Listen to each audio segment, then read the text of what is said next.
Welcome to Reformation 2017, Re-Fermenting the Church, Part 2b. My name is Ron Rood.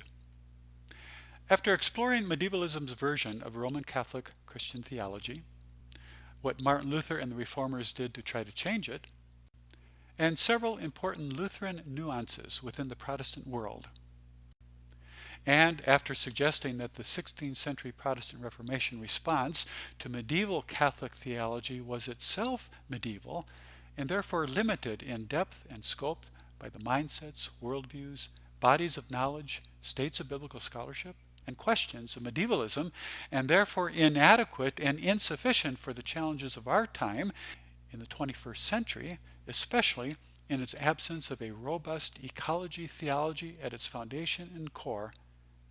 We have now moved on into Part 2, and are asking the question, what worldview changing paradigm shifts have occurred since 1517. In Part 2a, we explored significant social, political, economic transformations, including the decline and discrediting of patriarchy, the dismantling of white human enslavement systems in the United States and Europe and South America and other nations, as well as the hard-fought progress made around the world towards lessening racism and racial injustice. We also talked about what the Holocaust did, not only to the human psyche and to Jewish worldviews and Jewish faith in God, but also perhaps to Christian theology itself in this post-Holocaust world. And of course, we noticed that the past 500 years has produced some new economic systems that were unknown in the medieval world, as well as in the biblical world, systems that have altered culture in profound ways. I've been asking the question, what does this mean for Christian theology, Catholic theology, and Protestant as well in the year 2017? Can we say that our theology is fine, we're just not living up to it very well? Or maybe there are some parts of the tradition that have been gotten lost and forgotten, and we just need to resurrect them and include them back into the total Christian passage.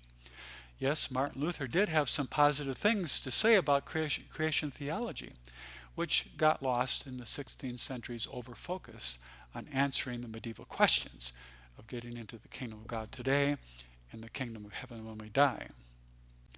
Or is there something more foundational and fundamental about Protestant theology itself that is locked in medievalism, that needs to ferment into something different for our time?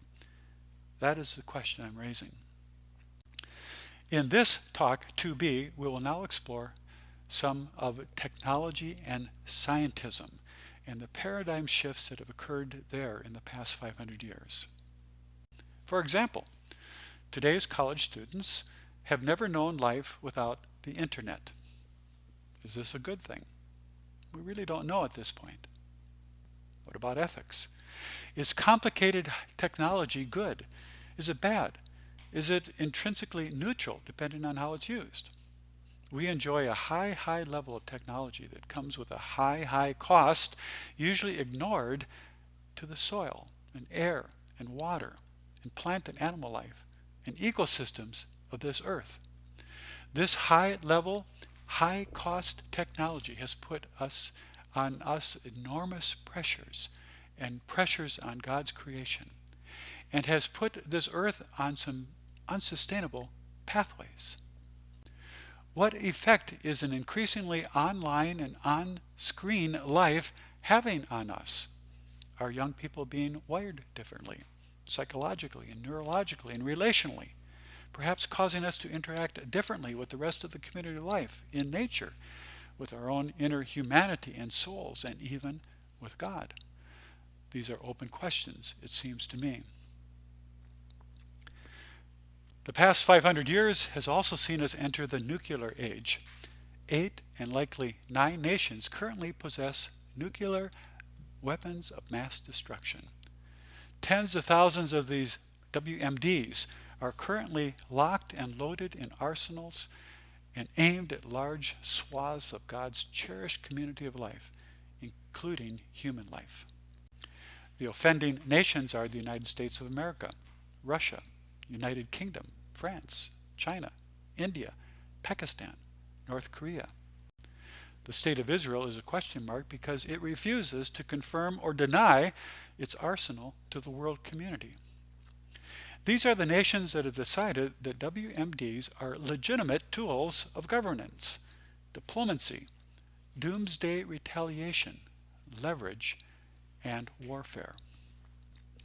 One wonders whether a greater horror has ever been conceived. Is there an ethical system involved? And if there is, what kind of ethical system, even theology, even Christian theology, or lack thereof, is there? What kind of system empowers a mere military general to be given the authority to obey orders from a mere politician to launch such terror? WMD genocide will not only murder one's direct enemies, it will also immediately and in the dispersed fallout murder hundreds of thousands, if not millions, of human bystanders both within and well beyond the borders of the attacked nation.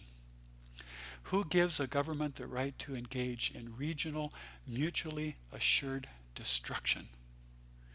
Further, imagine what such an evil act of terror will do to God's treasured ecosystems of water and soil and atmosphere and generations of plant and animal life. Has there ever been a greater disregard shown toward God, toward God's creation, towards God's ethical foundations, and against the tree of life by this portion of humanity?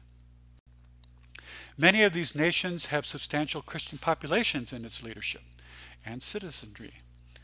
And to the point of these talks, does a Reformation theology focused on justification by grace through faith, and in practice focused overwhelmingly on forgiveness for atrocities such as these, in thought, word, and deed, does this theology sufficiently equip Christians to confront this kind of evil in ourselves and in others?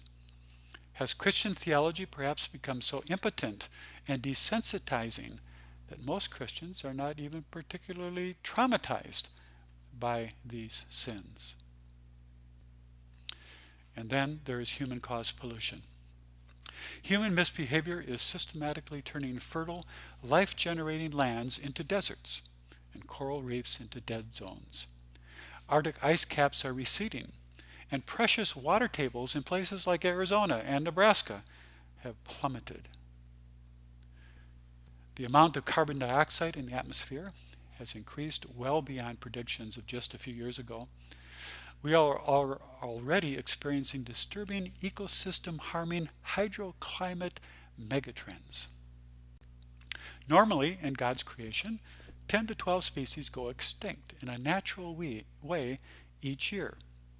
Evolution isn't so much survival of the fittest as it is survival of those species that fit in. For various reasons, some species after a time no longer fit in. However, currently, today, 60 to 80 species per day are becoming extinct because of human malfeasance. And the total wildlife population, that is the number of wild animals that roam the earth, has decreased 50% since the 1950s. The good news is that we can pinpoint the species that is doing the damage, Homo sapiens. We don't need to try to change the rest of God's community of life. Even better news is that 90% of the damage is being done by just 10% of the human population, so we don't need to try to change all humans. And in the United States, we are half of that 10%. As hard as it is to change ourselves, it would be even more difficult if we had to try to change other people, so we can focus on ourselves. But one wonders what the 90% of the human population that daily is living with the damage caused by the 10%, what they will do in future years with a undoubtedly growing rage that they will feel towards those of us who are destroying God's world and their community. And perhaps the best news of all is that of the 1/2 of the 10% doing the damage that are Americans, half of these are Christians. Perhaps if Christians, including ELCA Lutheran Christians, could be converted to following Jesus into healed relationship with God's creation, maybe then we could become a blessing on this planet that God so loves so dearly. I want to close this talk by making an important distinction, and that is between science and scientism. I suggest that science is a good thing. It's positive. It's God-given. It's marvelous. It's a blessing. Scientism, on the other hand, is perverse. What is the difference? Well, science explores this earth and this universe and seeks out the wisdom God has implanted in it. Products produced for use by humans are produced through science in a way that is complementary to nature in all three stages of a product's life cycle: in the production stage, in the use stage, and when it's time to be disposed of. Complementary to nature. Because science respects God's good creation and seeks to work with it and within it, science is life-generating. It is life-enhancing. It is a blessing. Scientism, on the other hand, views nature as an obstacle, something to be subdued, fixed, or improved upon. Those trained in scientism see nature as inadequate.